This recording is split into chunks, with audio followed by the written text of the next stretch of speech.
एक होटल में मैंने कई बार देखा है, एक व्यक्ति आता है और भीड़ का फायदा उठाकर खाना खाकर चुपके से बिना पैसे दिए निकल जाता है। एक दिन जब वह खाना खा रहा था, तब मैंने चुपके से नाश्ते की दुकान के मालिक को बताया कि यह भाई जल्दी का फायदा उठाएगा और बिना बिल चुकाए खाना खा के निकल जाएगा। मेरी बात सुनकर होटल का मालिक मुस्कुराते हुए बोला, उसे बिना कुछ कहे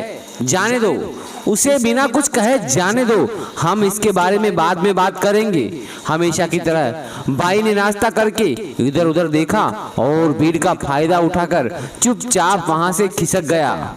उसके जाने के बाद मैंने अब ब्रेकफास्ट पॉइंट के मालिक से पूछा कि मुझे बताओ कि उसने उस आदमी को क्यों जाने दिया। होटल के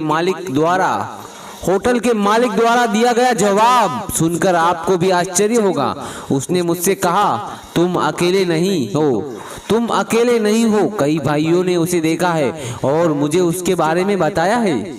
उसने कहा कि वह दुकान के सामने बैठता है और जब देखता है कि भीड़ है तो चुपके से खाना खा लेता है। मैंने हमेशा इसे नजरअंदाज किया और उसे कभी रोका नहीं, उसे कभी पकड़ा नहीं और ना ही कभी उसका अपमान करने की कोशिश तक की। मुझे लगता है कि मेरी दुकान में भीड़ इस भाई की दुआ की वजह से आती है।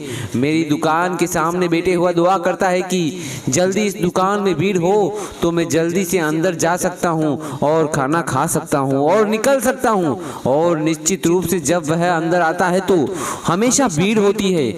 ये भीड़ शायद उसकी दुआ से है। शायद इसीलिए कहते हैं कि मत करो गुरूर इतना कि तुम्हें खिला रहा हूं मैं। क्या पता तुम खुद किसी की किस्मत से खा रहे हो।